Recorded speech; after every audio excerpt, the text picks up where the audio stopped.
Okay.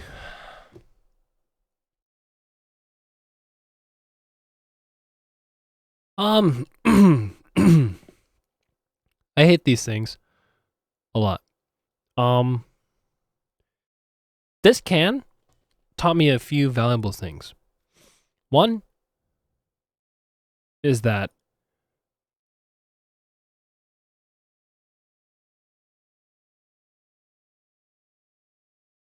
I don't like things that are dark to like this extent. And I also don't like things that don't work. This is the Drop THX Pandas. It's very painful making this video because like I want to love these, but I think that there's enough outcry from the community that a lot of the issues I'm going to talk about have either been fixed or solved by now, maybe not from the forum comment posts that I've read so far. And also, like I don't know who to blame. But we're going to try to keep this as positive as possible. Okay, positive. The unboxing experience for the Drop Pandas is actually very phenomenal. The box itself is actually very nice. I would even consider to leave the headphones in here for an RMA, which I can't do because I bought these used. But you do get here a little pouch thing. It's made of cardboard that does house two manuals. One is a quick start guide, and then the other is the actual user manual as well. Which, you know what, companies take note if you're not already doing something like that, where you have a quick start guide and also the more detailed one, please do it. Could have sworn like the Samsung Beans or whatever they're called, they don't they don't do stuff like that. So quick start guide and a full detailed guide. If you're not already doing it, do it. Inside the box, you get the beautiful hard case that is housing this horrendous headphone. And honestly, this hard case is actually a highlight of this thing, like of the mess that happened. A few other things as well, but I haven't tested other headphones that may or may not fit inside here, but I really like this hard case. The hard case houses a little compartment to keep your cables. Inside there, you also get a pouch. You get two cables in here, USB-C to USB-C, which is nice. And you also get an aux cable, as it's referred to by most, or a 3.5 to 3.5, and it is gold plated. It's pretty short. And that's something that I really, really like. Now, let me point that out. I actually really like the length of this. I think this is a perfect length. Can I do math? No, I can't. But this is long enough where it doesn't feel too short. You can do the classic cable run where you put it underneath your shirt or your jacket or whatever, and you still have room for pulling your phone out and not possibly breaking the cable on your 3.5 millimeter jack. Like, it's long enough. I would have totally, and I mean this, preferred if one of the ends was right angled, okay? But I mean, it's very nitpicky. It works. It's good. But right angled, man. I would have liked that. Besides that, we now have the headphone. Now keep this in mind, okay? I bought this used, so your mileage may vary. But once I talk about a few of the other details, you're going to be a little bit upset, as I am, possibly, with this headphone. The build. Wow, is it actually nice. I like the build. I don't know what's metal and what isn't. I'm going to assume from things that are cold that the hinge is metal, this part here of the headband's metal, and then everything else is like a plastic. A very nice, nice plastic. Like, it's nice. we have the headband here that is I believe not foam. Like I don't think it's foam. I think it is fluid based. And whenever I mention that, I just mean that there's like an air pocket in there. I think it is fluid based, but it isn't like a nice seal. So when you do the pushy technique with your thumbs and stuff, like the air pocket or bubble should go back and forth. It doesn't do that. But I don't believe that that's foam.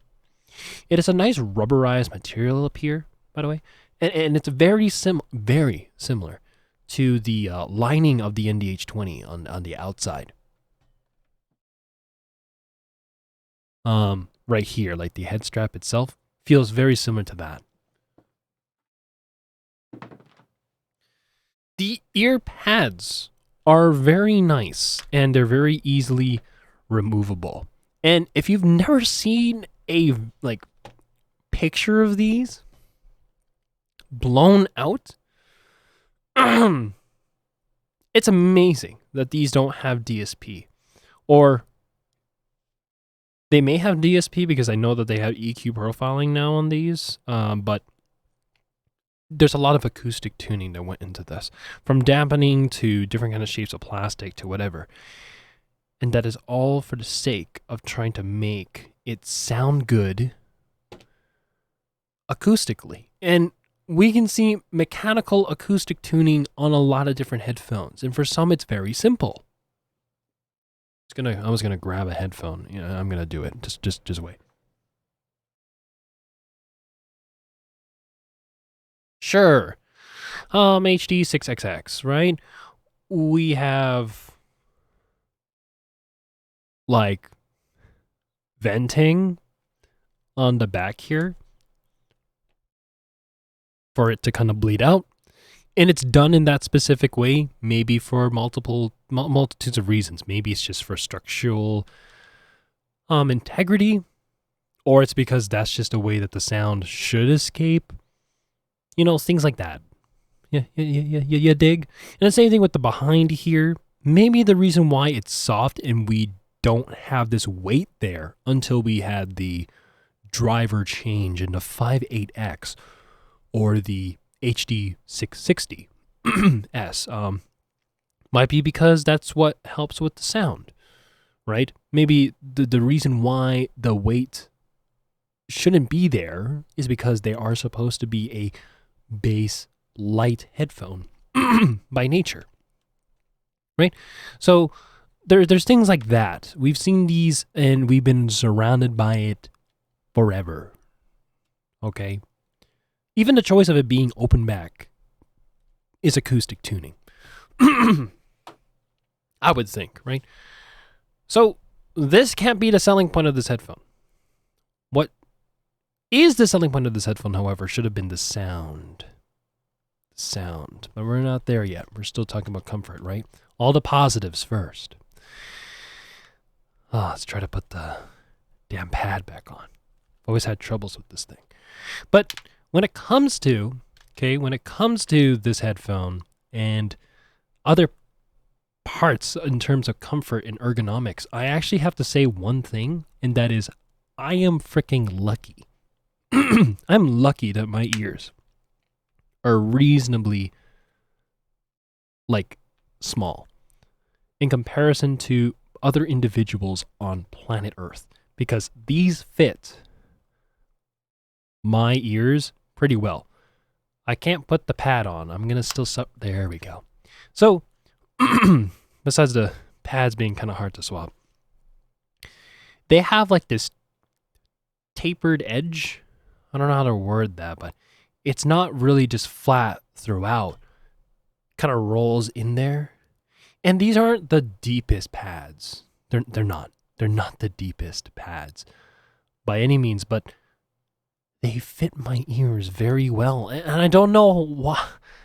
That's amazing. They look small. They look around the same size as the Sony pads. Or the velour pads that go for the DT, I think it's the DT270? I might be wrong here. DT250 or the DT290. One of them is the headset version and one of them is just the headphone version. for monitoring, which is like the same shape and style as the Sony headphones.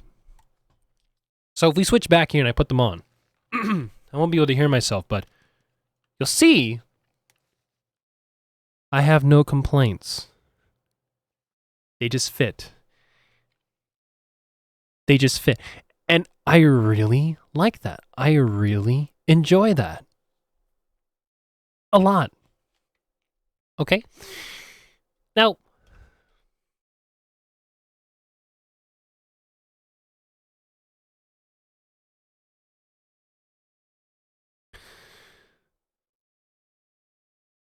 like, everything about this headphone is just perfect.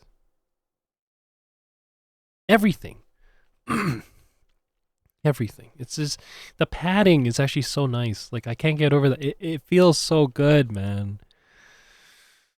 Oh, it's so good. And then, detachable cable.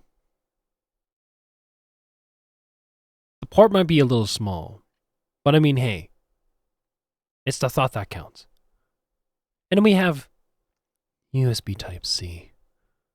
Oh my god. You know, some Bluetooth headphones don't even have this. And then the shell is nice.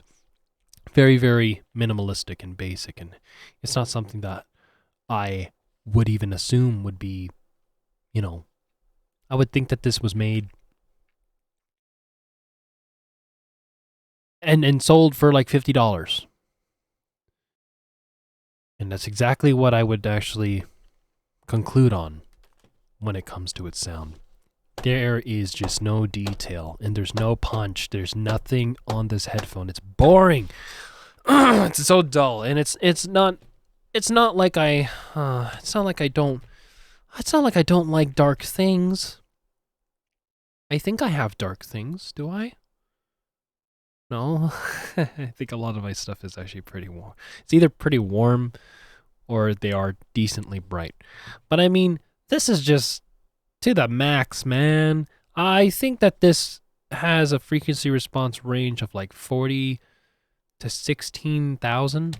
And I know that the EQ profiling, I think, was a means for people to save this headphone. But I mean, if the firmware update, and I was using the cable that came with this, by the way, if the firmware update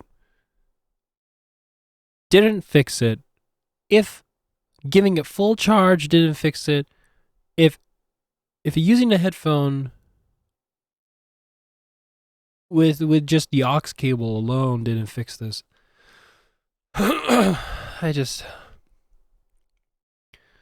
nothing will. Okay? Nothing will. I'm mad as well because I bought pads for the damn thing. I actually bought the perforated pads and the velour pads for this headphone. And using this in its stock configuration just doesn't sound good. It's worse than the Shure 315s. It's worse than DSR S7. I actually forgot the model. It's a Sony headphone from the 80s that looks 80s, and I'm lazy to pull them out. Like, it's worse than the headphones I don't like. The Pickering 07, I think. Pickering A07. Even those. I would rather listen to those than this. Like, I don't know how else to put it. Okay, and I really mean that. There is no impact in the bass, and there's no bass basically at all. So when you're daily commuting and that's what this headphone's designed for, right? When you're daily commuting and you're in the very rumbly part of the bus, which is typically the back of the bus, which you're typically supposed to go into when you have to fill in a bus, right? Like it is without it goes without saying that it's an unwritten rule. When you enter a bus that's empty, you go to the back. So I'm by the engine and I can't hear anything in that low end. Like, that stinks. And even just impact would have been there's nothing. And then the mid-range.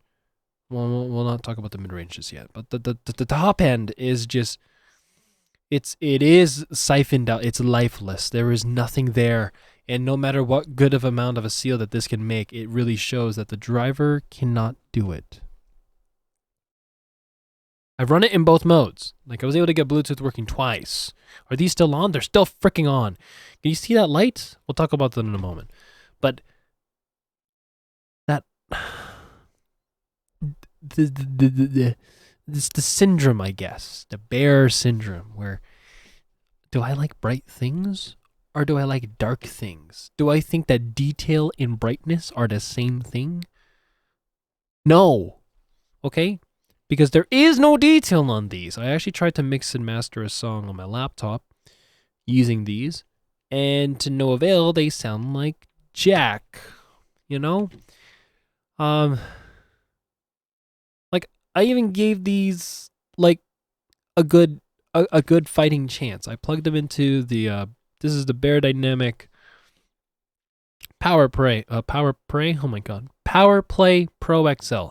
It's not even an audiophile level of headphone amplifier. I use this actually for when I do listening with other people when I'm making a song and they come over.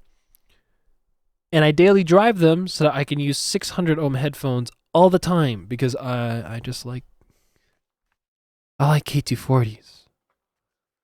But the thing is, even with the power, it doesn't work. I think that these are like 26 ohm impedance, and that's amazing. That's amazing. Like it has everything going for it. It has such good impedance. It's got good ergonomics. The pad swapping is kind of easy. Detachable cable, USB Type-C, Bluetooth 5.0. It's got buttons. It's got buttons, dude. Oh, dude, it's got buttons. Oh, it's got buttons, dude. Did I say that already? It's got buttons. Like, I can use these, dude, with gloves. Oh, with gloves. At this point, I'm just kind of like stalling to say the inevitable that these are a bad can. They're so bad. I was successful in making the firmware update work. I was. And then I was able to use the headphones twice in Bluetooth mode. And now here's when another thing about these shine that I can't use anymore because they don't work. Apparently THX put amplifiers in the headphone. That's like some Orpheus level shit, okay? They put the amps inside here. The THX amps, whatever. Maybe Bluetooth headphones already do that because I mean, they have to amplify.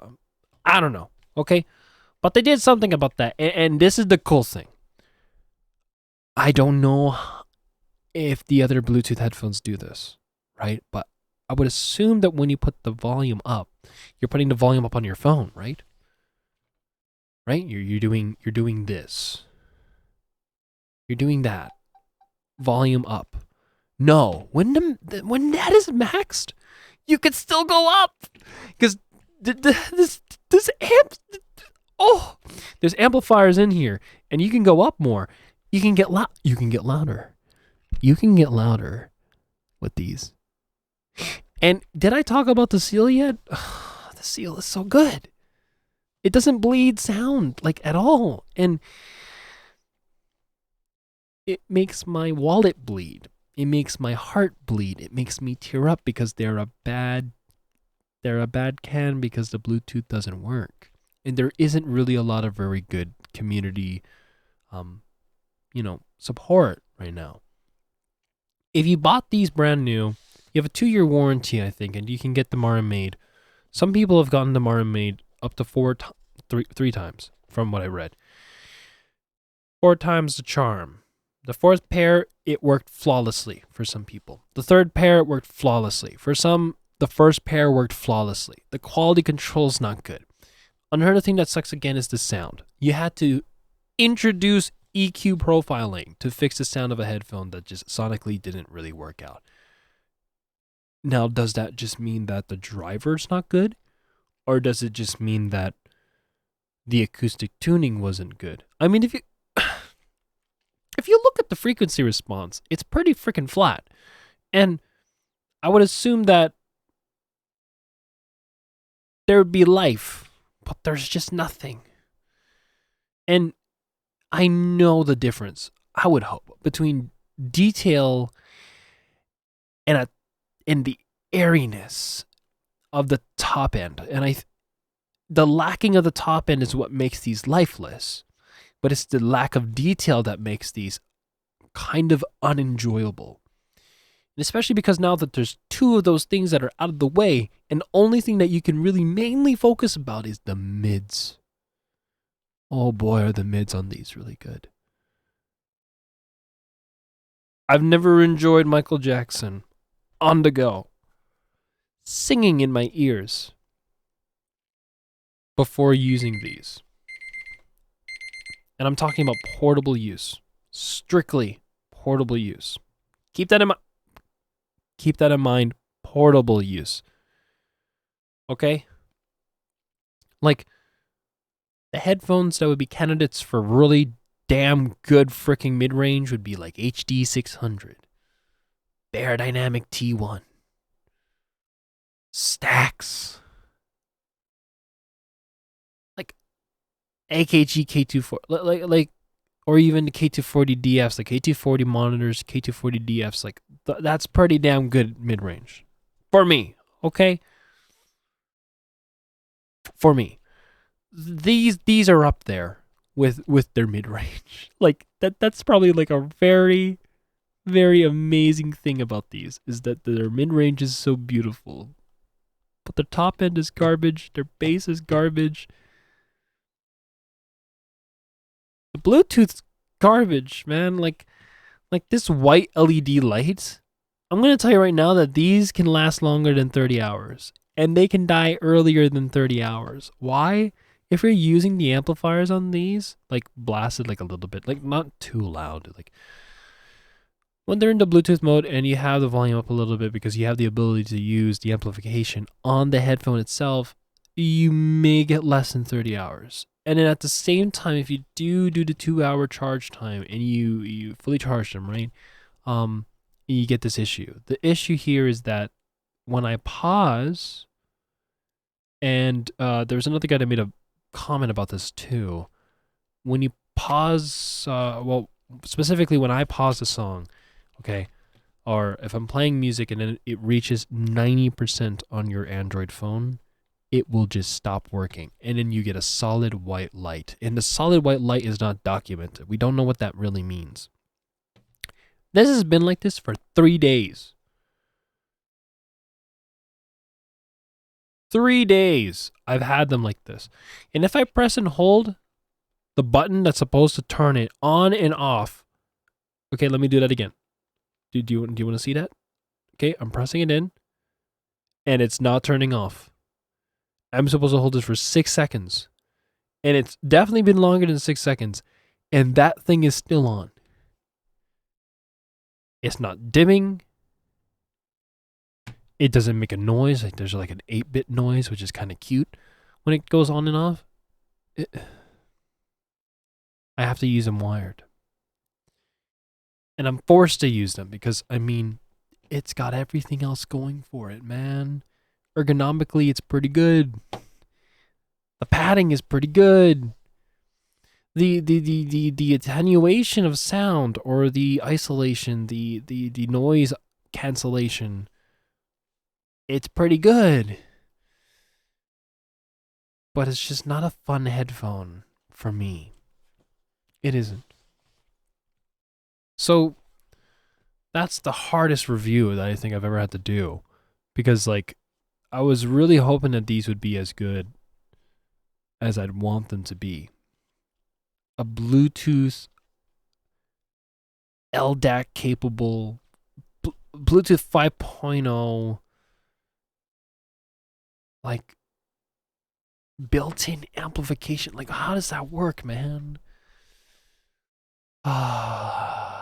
Minimalistic USB Type-C, like easy-ish to swap pads. beautiful hard case in a company that hasn't let me down yet. Well, partnership with the company, right? From Drop. Like, I bought these used. Your experiences may vary, but I hate these a lot.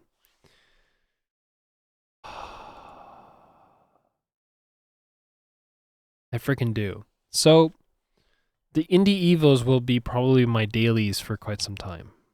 They probably will be. Until the day I buy a working unit or the AirPod Pros or the Indie Fuels. But the Indie Evos are doing a really good job. And they are cheaper than getting like the Sony WHX 3000s or 1000s. I don't know what the naming scheme for that headphone is, but I think you know what I'm talking about. It's Sony's offering for Bluetooth headphones that have basically the same features as this with pass through, I think USB-C type charging, Bluetooth 5.0, pretty decent coverage of the frequencies, and very good. I think it even has noise cancellation, which these don't. So I'm upset with the Pandas. I really am. I actually honestly hate these, a lot. Like even K240s. Okay, like the monitors are not really that bright of a headphone, and yet they do a better job than this. Like even I recognize that. But they do have a level of detail and a quality to them that is likable. These are just very unlikable. I'm gonna make a joke like pandas in real life, but I mean people love pandas, right? But pandas are like almost extinct. I think this is a headphone that will most likely go extinct unless we get a fix, especially for the units that are forced to be RMA'd. We haven't heard back from them since March 3rd. March 30th. When they released the EQ profiling firmware update. I was never able to get these to work without the firmware update. And then they only worked twice in terms of Bluetooth mode, and then they didn't work at all. And it is sad. I don't think I can do anything about it. I can't RMA it. I can't return it to the eBay seller. And I also don't want to sell it. And tell the person that like, hey, yeah, I'll have to sell it for like $150, like half of what I paid because of, well, it doesn't have Bluetooth. But yeah, I bought pads for these too. That's something that really upsets me. Is that I was really excited about it. I wanted to do like pad swapping for on the go and see how that worked too. But I mean, I'll have to do them all wired, which isn't that. It's not that bad of a thing because it is not that long of a cable, but it's not what I was expecting out of these. I was expecting to use them in Bluetooth, not wired. That's the whole point why I bought these. So, thanks for watching. I'm going to review another headphone soon. Yeah, I might. F these cans, okay? They suck.